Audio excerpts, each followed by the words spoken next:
Metal erosion is a costly problem. It attacks pumps, valves, piping, and other expensive equipment. No matter what type of liquid is being used, there's always the risk of damage from flashing and cavitation.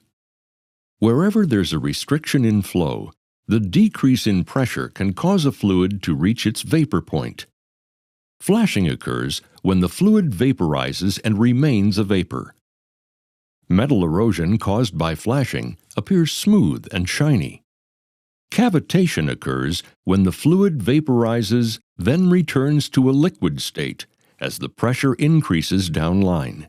The metal damage caused by cavitation is rough and irregular due to pitting of the surface. Cavitation is a major source of damage in control valves and other components. Cavitation occurs as a liquid passes through a restriction, such as a valve. The restriction causes the liquid's velocity to increase and its pressure to decrease. The point of maximum velocity and minimum pressure is called the vena contracta. Vapor bubbles form in the liquid when the pressure falls to near the level of the liquid's vapor pressure. When the pressure recovers downstream, the vapor bubbles implode and return to liquid form. After the initial bubble formation and collapse, the bubble may reform and collapse a second time. Liquid microjets form when the recovering pressure makes an indentation in a bubble. Then the microjet bursts through the bubble. These implosions can also cause local pressure waves of up to 100,000 pounds per square inch. The combination of pressure waves and microjets can cause severe damage to the valve plug, seat, and body when they're located near the material surface. Cavitation can also cause unacceptable noise and vibration that reduce efficiency or lead to loss of process control.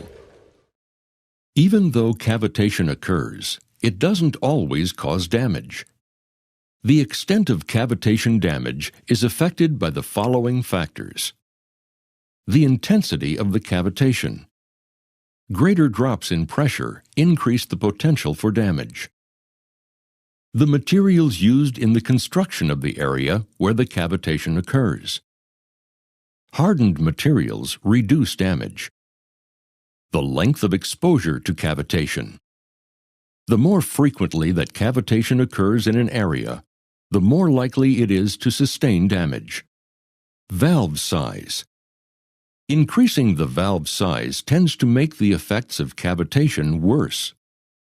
The design of the valve and trim in the area of cavitation. High recovery ball and butterfly valves are more susceptible to cavitation damage. If there is leakage occurring when a valve is closed. Fluid leakage moves fluid from a high-pressure area to a low-pressure area, which results in cavitation and potential damage. Cavitation damage can be reduced by altering or accommodating any of these factors. Cavitation damage can often be reduced or prevented by using the proper components. Emerson offers these solutions. Valve liners are constructed of hardened materials to protect the valve body. Pressure staging keeps the pressure from falling to near a liquid's vapor pressure, which helps prevent vapor bubbles from forming.